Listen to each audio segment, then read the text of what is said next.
Welcome to one of the many special presentations by Clinical Eye Openers. My name is Vladimir Wartelecki. I'm a pediatrician and someone that has been interested in dysmorphology, teratology, and clinical genetics for many years. Listed on the right are our associate editors, clinical editors, and technical editors, without whom these presentations would not exist. This presentation has to do with events centered in the Habsburg court in Europe and how they were able to seize control of Spain. And the evidence for this story stems from contemporary portraits that challenge interpretations that either ignore or distort these events. What follows is a genetic analysis based on dysmorphic signs evident from protagonists of the historic events described here. This is not a historic study of events. It is a study based on a genetic analysis of having open eyes and sensitivity to alterations of morphogenesis. This historic problem, presented next, has been largely ignored by professional historians, perhaps because they are not capable of noticing dysmorphic signs and their significance.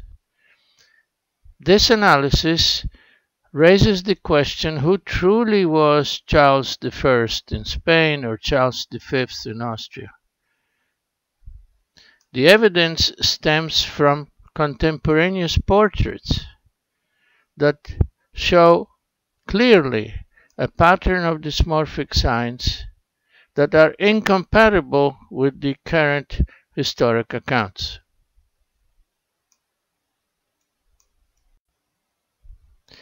Now we need to engage our eyes and begin to pay attention to what we see.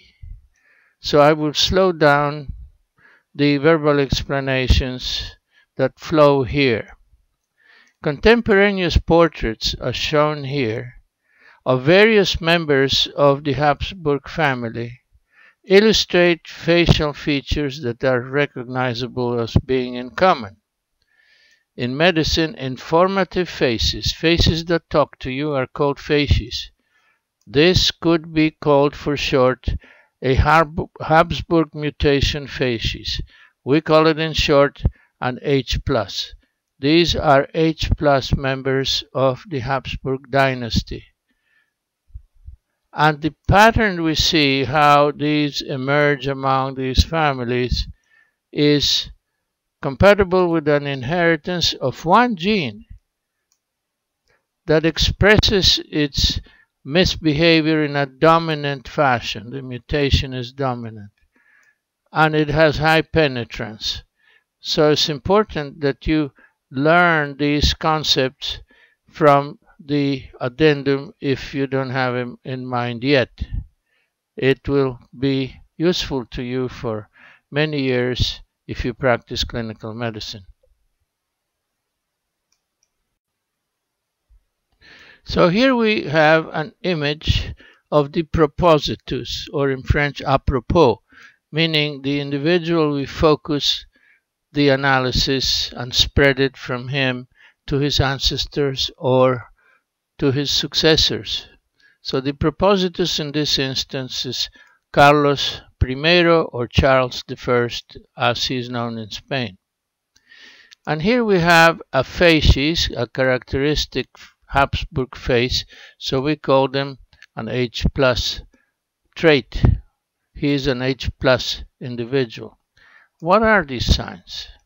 Well, these signs obviously is a large jaw with a pointed chin, which is otherwise called prognatism, and as the jaw develops, the lip becomes prominent. The midface, on the other hand, does not develop much, or actually is underdeveloped, is flat, and the malar bone is virtually invisible. The nose has a hump at the junction of the cartilaginous part of the nose and the osseous part. So there is an overgrowth here. So this derives from a cartilage. These are nasal cartilages, but here the eyelids are also cartilage, so you need to pay attention to these cartilages as well. So to repeat then, you have the mandible, overgrowth, underbite, and prognatism. Underbite and prognatism. You have a large convex nasal spine. There it is. And you have an average size nostril, which tells you that the impact of the H mutation is selective. It does not impact all cartilages. The maxilla, as we said, is undergrown. And now here is mentioned the auricle or ear. The distal part or the helix of these ears is underdeveloped. So pay attention to the ear as well as you see other members of the family. Other signs are by history. This Carl I slurred, could not talk clearly. We call it somewhat charitably was a lisp. It was worse than a lisp. He could not swallow properly, but his nervous system was fine. Reproductively speaking, his spouse did not have the Habsburg facies, nor in her family there was any evidence of affected persons. He engendered 6 infants at least, 3 legitimate, including Philip, who was an H+, and 2 daughters who were H negative. None of the illegitimate offspring were H+.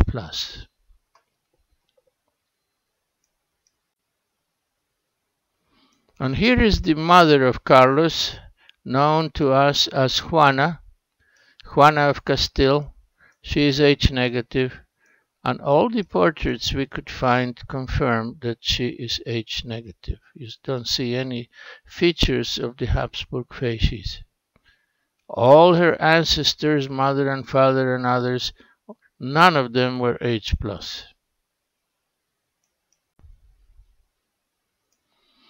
Here is the father of Carlos I, Felipe el Hermoso, or Philip the Handsome.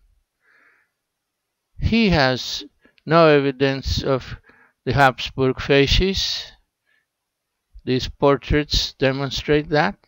So obviously, as far as we can see, he is H negative, just like his spouse Juana of Castile.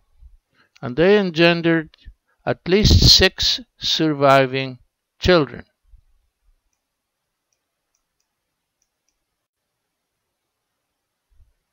Here are the siblings of Carlos I. Both of them are H+, just like Carlos is, implying that Juana and presumably Felipe engendered at least 3 children H+. And the question is, if the mother doesn't have it and the father doesn't have it, where is this parachuting from? Where is it originating? That is then the beginning of the mystery of the Game of Thrones.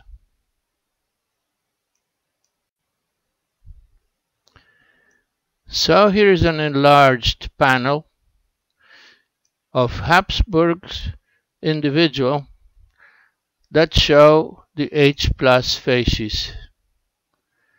I suggest that you stop the motion by the time I finish talking and examine these faces carefully in terms of jaw, the hump on the nose, the eyelids, and the malar bone. Malar bone, eyelids, nose, jaw.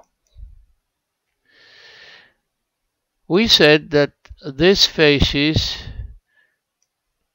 is inherited in a manner suggestive of a gene mutation. H plus manifests in males and females with equal frequency, so that is called an autosomal trait.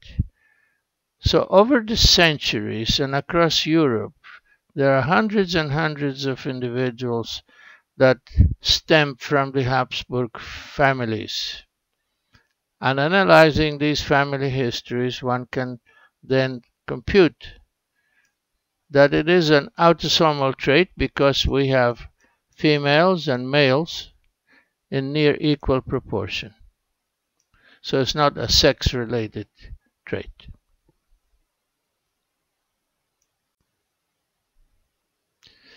And for the same token, from this sort of an approach, we see that H plus individuals virtually 100% of the time have a mother or father that also manifests the facies. So that is comparable with a dominant sort of inheritance. These are the laws formulated by Gregor Mendel, and you should know the laws of inheritance. If you don't, please take a peek at the addendum and more explanations will be given there. The problem here is that Carlos is the only exception that I discovered. Why? He's the only one, this is Carlos, that his father does not have it, neither does his mother have the H plus. All these others stem from either a father or mother. Furthermore, analyzing these family histories, it becomes evident that these individuals that are H plus engender children, and half of their children develop the same facies that they have. And that applies equally to boys and girls, all of which again reinforces the notion that this is a single gene, autosomal, dominant trait. So let's go back to facts. We have a mother, H negative. We have a father, H negative. They engender an H plus Carlos I, his brother Ferdinand, H plus, and a sister Margareta, H plus. So what does that mean? It is a mystery. Is perhaps this the result of an environmental factor? Maybe it is not a genetic mutation after all. Maybe she was eating poisoned food or was exposed to some mysterious teratogen that altered the embryonal development of 3 out of her 6 children.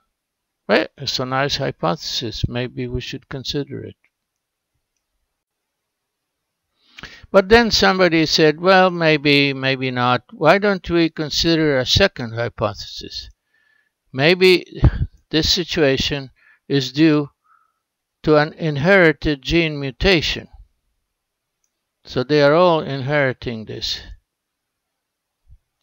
How is a matter of further study, but this is compatible with inheritance, where she made it with someone who was H plus. And typical autosomal dominant trait is that 3 out of 6 of her children were H plus. That is sort of attractive hypothesis as well. However, if anyone postulates that the H plus facies is inherited, then the question remains, from whom did Carlos, his brother and sister, inherited this mutation?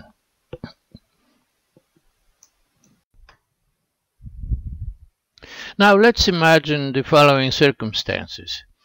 You are a very distinguished physician in the kingdom and an expert on family matters. Carlos is one of the candidates to become the King of Spain.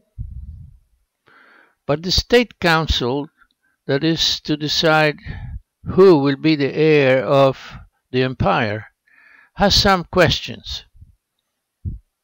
One of them is his face hereditary? He has very serious handicaps in swallowing, talking, etc. They also ask, is this the same disorder that his father's father has? Mind you that in those days the laws of inheritance that Mendel formulated were not known, but it was known very well that like begets alike. So to what extent is Maximilian alike to his grandson Carlos? And then the question arises, who is the father of Carlos? Is Felipe el Hermoso his father? Or if not, who?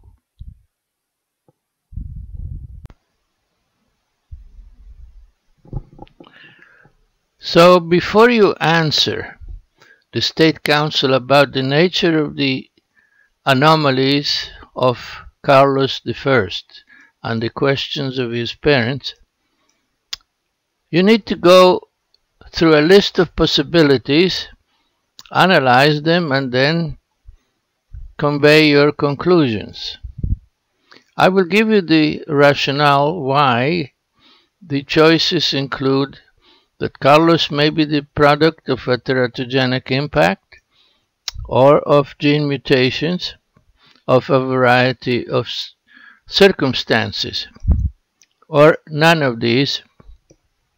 And of course, you could tell the State Council that you don't know, or that it could be due to any of this, or it could be due to something else. But if you choose from A to D, and you say, I don't know, or any of that, the council probably will lose respect for you. If you say other, you have to provide an idea. What's your idea of other? And we are going to continue that in the next slide. But why do we propose a teratogen? Is because most congenital malformations can be due to a teratogen. But usually, unless the exposure of the mother is repeated, the event is a singular event. And if there are multiple offspring due to the same teratogen, they tend to look somewhat different because the exposure, the intensity and timing of the exposure may be differing. In any event, I will tell you why a teratogen is unlikely later. It could be a de novo mutation. Why de novo? Is because neither Juana nor his father Felipe have evidence of H+. So if it is a de novo mutation, it can occur in Carlos himself, or it could occur in his mother and arise while she was already a mature woman, or arise when she was still a fetus producing eggs. If the maternal mutation arose when she was already a woman, he could not inherit that because that would be a somatic mutation. But if it arose when she was a fetus producing eggs or ovocyte, then it could then be transmitted when she grows up, becomes a fertile woman, to one or more of her children. And the paternal mutation could arise and impact sperm production during the lifespan of his father Felipe. None of these are likely because the events I'm mentioning, an alternative how they occur, are extremely rare. We need to look for something more likely. Furthermore, how would you then this explain Felipe's father and the many Habsburg relatives that have H+? The Novo mutations do not concern other family members.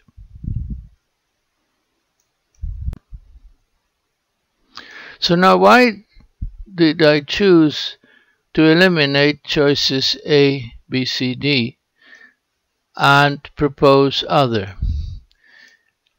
Teratogens, then, are acting usually in a particular environment. I mean teratogens that are not genes. The Novo mutations, as I said, are extremely rare. I will go to more extensive explanations in the addendum, and I suggest you consult the arguments there.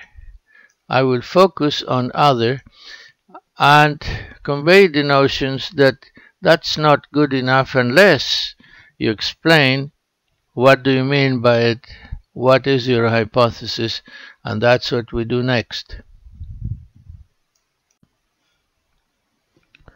So what did I mean by other? Before I go there, let's start with an aphorism. What for a doctor in genetics that is not a clinician represents a new family event often implies a thought of a aha, new mutation. For a clinician, exactly the same circumstances create another aha, and it is, who's the neighbor? Let's say in a family a child is born with dwarfism, which is a classic inherited mutation. The genetic counselor, who is a PhD and doesn't have clinical experience, would probably test to see if the new child has a particular gene mutation, and of course he's going to find it. So what? But the clinician is going to ask, do you have a neighbor that is a dwarf like this? Well, I hope he doesn't, because if he does, the parents will immediately expose a situation conducive to a divorce. A situation that points out to non-paternity. This exact same question would be asked by this fellow, Felipe, the handsome. Where does my son come from? Juana doesn't have it, I don't have it. Who did it? Who got Juana pregnant? Did he? Well, some historians say that inbreeding, or if you want to say consanguinity, including incest, were not that uncommon in the Habsburg court. Well, I don't know, but consider it. So we have reached the end, the synthesis. Here are the facts. The H plus or facies is manifested in Carlos I fully. It's not manifested in Juana nor Felipe, which are his parents, at least socially, politically. So that then means that the paternity of Carlos is in question. It is also a fact that Felipe's father Maximilian has an H plus facies. It is also evident that the sister and brother of Carlos had an H plus facies. Furthermore, down the line, Carlos himself, Carlos I, had children who manifested H plus. We do not present them, but there they are in the source documents.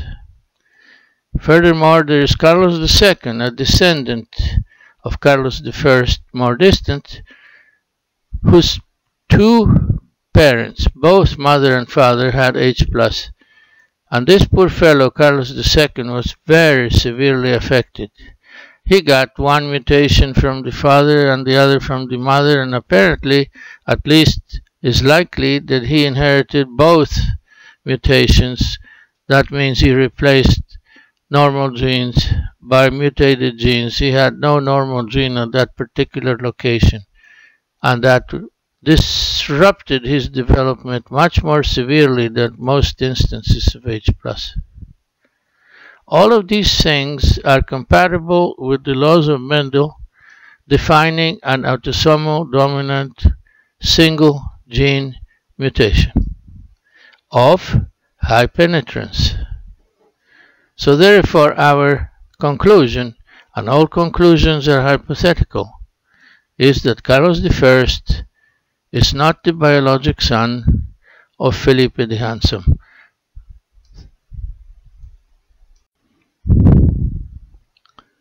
So it's time to say goodbye to those of you who feel that that's enough for this presentation. And I salute you, and I hope that you will see other modules of Clinical Eye Openers. And until then, I wish you the best. For those of you who want to remember better this presentation and know more about historical consequences, I think you should view the addendum. The addendum is composed of these 5 parts. And let this be an example. The addendum is mostly written explanations for which you can stop the motion and read at leisure. Here, you can stop the motion and learn about these 5 components of the addendum. And you can start now.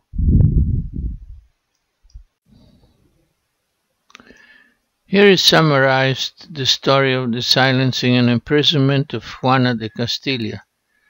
The names are given in Spanish in honor of the Spanish culture and history, and most of the time are accompanied by names favored by English-speaking historians.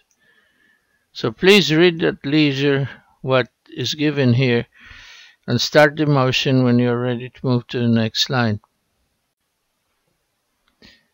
Here the story continues, and do likewise stop the motion, read the contents, and restart the motion to move on. Here is a summary of the basics of Mendelian inheritance of an autosomal dominant mutation.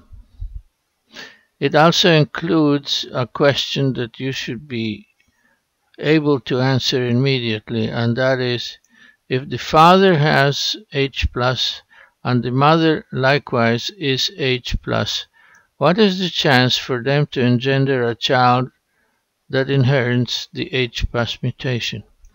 Between 0 and 100%, you should be comfortable in choosing the correct answer immediately. If you don't, means that you should review the Mendel's laws of single gene inheritance. It will be very useful to you.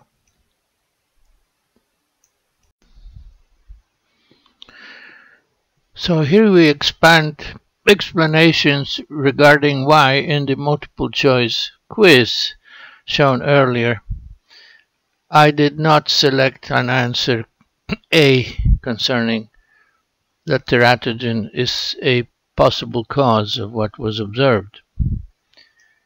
Here is a written explanation, and I suggest you stop the motion and read it at leisure. My comments are very limited. But in short, the fact that neither parent had the H+ and Carlos did is compatible with the possibility of a teratogen being a cause.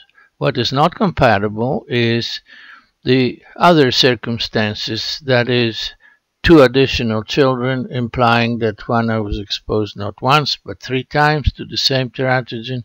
The fact that Carlos had children with H+, meaning that his spouse then was exposed as well.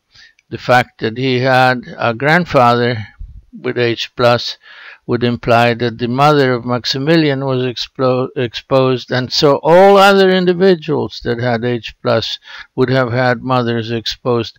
This is beyond a reality, so I think it can be eliminated as a choice.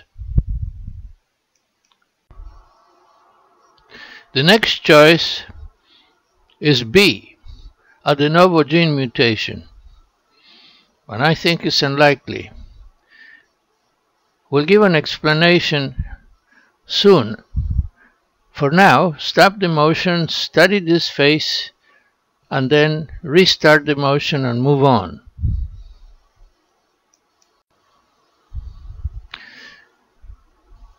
As for choice C, inherited maternal gene mutation, I also concluded that it is unlikely. We'll explain that next, but for now, stop the motion, study the face of Juana. When you're done, restart the motion and move on.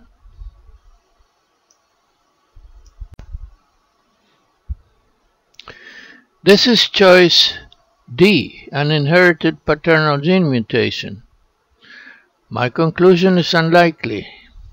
The written explanation should make the reason clear. I will have a short comment now regarding mutations.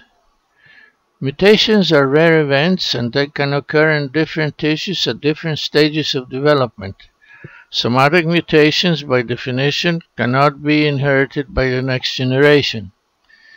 Somatic mutation may involve limited sectors of the morphogenesis of an embryo, but in general, somatic mutations are rare. Gonadal mutation can arise in a single cell like sperm or egg and give rise to an individual that again is sporadic in a family. They are not necessarily heritable, but if the de novo mutation, sporadic or not, includes gonadal cells, then that mutation starts a new clan, a new family. We don't know who started the Habsburg family.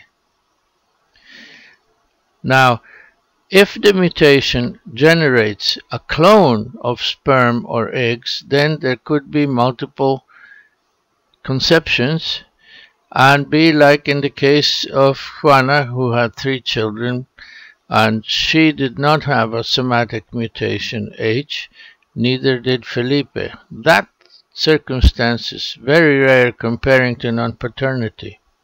So its rarity may almost warrant a complete rejection of such hypothesis. So read this, stop the motion to do so at leisure, study the face, restart the motion, and move on. So we say we chose non-paternity. How is that hypothesis sustained by historic facts? You need to read this. But I would give you few little tips. When Carlos was born, he was taken away from his mother, Juana. Here there is no Juana. This is all Habsburg, Habsburg, Habsburg, and only Habsburg. Juana is in jail and incommunicado. They raised Carlos as someone who doesn't even speak Spanish. Very close-knit situation. H negative, H positive, H positive. Sort of a family triangle, you say? And consider that she was subjected to all sorts of abuse. Could there have been some sexual abuse? Or maybe she was so despondent that engaged in extramarital affairs. Who knows?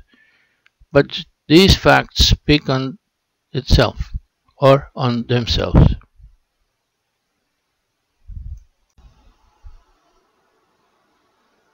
How strong is the evidence that Juana was demented? I think not strong at all. Just think of a single fact, that she was abused systematically for decades, including by her own son. She was offered the opportunity to resign as a legitimate queen of Spain. She rejected that multiple times. She died as a legitimate queen of Spain. That fact alone is hardly compatible with someone who is demented.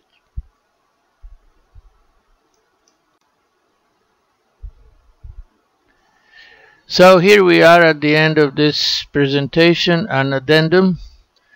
Thank you for your attention. I hope you enjoyed it. And I also hope to see you when you view other similar special presentations by clinical eye-openers. I wish you the best.